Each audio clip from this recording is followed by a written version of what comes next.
मेरे नाम में चड्डा नहीं है, चड्डा चड्डी बन सकता है, लेकिन घोष हमेशा घोष रहेगा। ये वही बयान है जिसे देकर तृणमूल कांग्रेस की फायर ब्रांड नेता और सांसद सायोनी घोष ने कभी अपनी पार्टी और ममता बनर्जी के प्रति वफादारी जताई थी। उस वक्त सायोनी ने साफ संदेश दिया था कि वो किसी भी हाल में टीएमसी का साथ नहीं छोड़ेंगी, लेकिन अब यही बयान सोशल मीडिया पर तेजी से वायरल हो रहा है और लोग सायोनी घोष को ट्रोल कर रहे हैं। दरअसल पश्चिम बंगाल में सत्ता परिवर्तन के बाद तृणमूल कांग्रेस लगातार अंदरूनी संकट से जूझ रही है। एक के बाद एक नेता पार्टी से दूरी बनाते नजर आ रहे हैं। पहले कई विधायकों ने बगावती तेवर दिखाए, फिर सांसदों के अलग गुट की चर्चा शुरू हुई और अब खबरें हैं कि ममता बनर्जी की करीबी माने जाने वाली सायोनी घोष भी बागी खेमे का हिस्सा बन सकती है। सूत्रों के मुताबिक लोकसभा में टीएमसी के करीब 20 सांसदों का एक अलग गुट तैयार हो रहा है। इस गुट का नेतृत्व वरिष्ठ सांसद काकोली घोष दस्तीदार कर रही हैं। दावा किया जा रहा है कि इस गुट ने लोकसभा अध्यक्ष को समर्थन पत्र भी सौंपा है। सबसे बड़ी चर्चा इस बात की है कि सायोनी घोष ने भी इस गुट को समर्थन देने का फैसला कर लिया और कथित तौर पर उससे जुड़े दस्तावेजों पर हस्ताक्षर भी कर दिए। हालांकि इस पूरे मामले पर अभी तक सायोनी घोष की ओर से कोई आधिकारिक प्रतिक्रिया नहीं आई। सायोनी घोष का नाम सामने आने के बाद सोशल मीडिया पर उनके पुराने बयान को लेकर बहस छिड़ गई है। लोग याद दिला रहे हैं कि विधानसभा चुनाव परिणाम आने के बाद उन्होंने सार्वजनिक रूप से कहा था कि वह ममता बनर्जी के साथ कंधे से कंधा मिलाकर खड़ी रहेंगी। उन्होंने बंगाल की जनता के फैसले को स्वीकार करते हुए कहा था कि वह बिना किसी डर के अपनी नेता ममता बनर्जी के प्रति वफादार रहेंगी।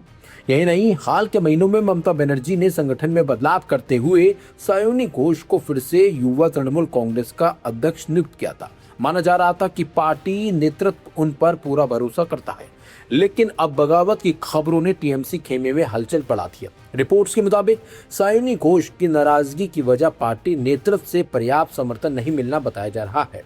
चुनाव प्रचार के दौरान वे विपक्ष के निशाने पर थी और उन्हें लगता था कि पार्टी ने उनका खुलकर साथ नहीं दिया। हालांकि इन दावों की स्वतंत्र पुष्टि नहीं हुई है। उधर टीएमसी को एक और बड़ा झटका तब लगा जब राज्यसभा सांसद सुष्मिता देव ने इस्तीफा दे दिया। इस्तीफे के तुरंत बाद उनकी असम के मुख्यमंत्री हेमंत बिस्व शर्मा से मुलाकात की तस्वीरें सामने आई। इससे पहले शुवेंदु शेखर राय भी पार्टी छोड़ चुके हैं। लगातार हो रहे इन इस्तीफों ने ममता बनर्जी की मुश्किलें भी बढ़ा दी हैं। राजनीतिक जानकारों का मानना है कि अगर सायोनी घोष भी बागी खेमे में शामिल होती हैं तो ये सिर्फ एक सांसद का जाना नहीं, बल्कि टीएमसी के लिए एक बड़ा प्रतीकात्मक झटका होगा, क्योंकि सायोनी को ममता बनर्जी के सबसे भरोसेमंद और आक्रामक चेहरों में गिना जाता है। फिलहाल सबसे बड़ा सवाल यही है कि क्या सायोनी घोष सचमुच टीएमसी छोड़ने जा रही हैं या फिर ये सिर्फ राजनीतिक अटकलें हैं। लेकिन इतना जरूर है कि उनका पुराना बयान और मौजूदा चर्चाएं अब बंगाल की राजनीति में सबसे ज्यादा चर्चा का विषय बन चुकी हैं। और अगर ये अटकलें सच साबित होती हैं तो ममता बनर्जी के लिए यह अब तक का सबसे बड़ा राजनीतिक झटका माना जाएगा। देखिए, क्या कारण रहा, मैं पहले भी बोल चुकी हूँ, मैं फिर से बोल रही हूँ।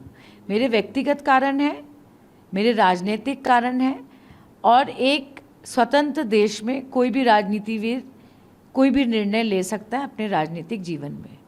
इससे ज़्यादा कारण को लेकर मैं कोई टिप्पणी नहीं करना चाहती। अब नया आपका राजनीतिक सफर किधर शुरू होगा, क्योंकि आपने हेमंत बिस्व शर्मा से मुलाकात की, तो क्या आस लग रहे हैं कि आप क्या बीजेपी ज्वाइन करेंगे? देखिए, मेरी राजनीति आसाम में है।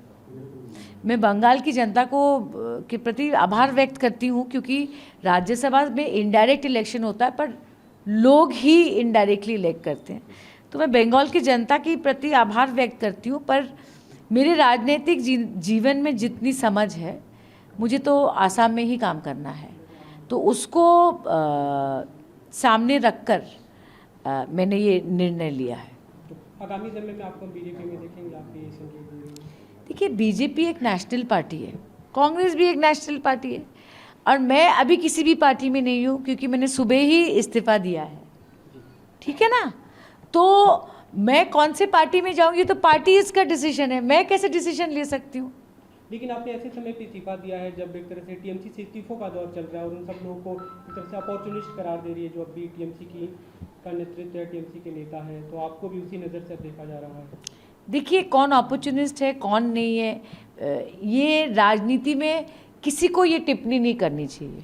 मैं बता देती हूँ क्यों, क्योंकि आज आप किसी पे टिप्पणी कर रहे हैं, आप उसी सिचुएशन में हो सकते हैं। स्टालिन जी का देखिए ना क्या हाल हुआ आज। आप समझ रहे हैं ना मेरी बात में क्या बोल रही हूँ। So there is nothing as opportunistic in politics. और मैं आप लोगों से डिटेल में प्रेस मीट करूंगी on I hope.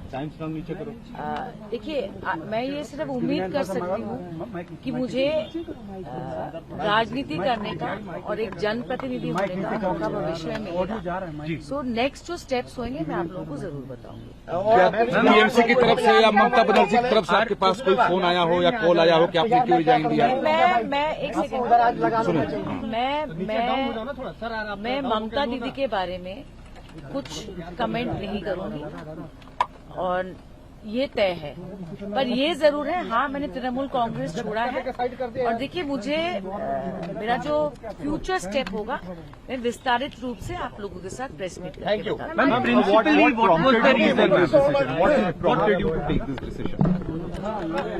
See, what prompted me to take this decision, why I took this decision is a very long story, and in politics I don't think everything needs to be revealed, but I feel that I don't want to be in a situation that I'm in two boats or anything like that.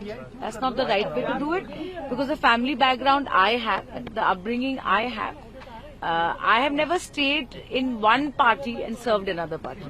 कल्याण जी ने कहा कि शिकायत सांसदों को थी पहले से, तो पहले पार्टी के अंदर लोग क्यों नहीं बताए कि अब नाराज हो रहे हैं, इस्तीफा दे रहे हैं, पहले क्यों नहीं बोला? मुझे तो अजीब लगा कि कल्याण बनर्जी जिनकी बात आप कर रहे हैं मैं नहीं कर रही हूँ, उन्हें तो शुकेंदु जी की तारीफ की कि बड़ा अच्छा पदक्षेप लिया, रिजाइन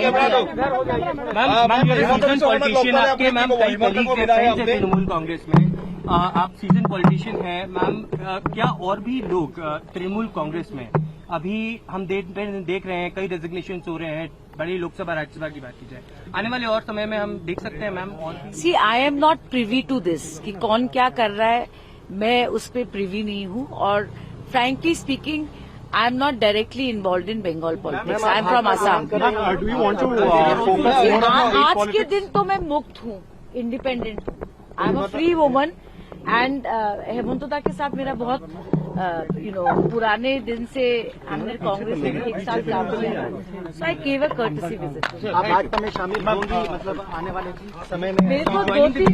मेरे को दो तीन दिन फारिग रहने, let me be on a few days sabbatical. That's all I think.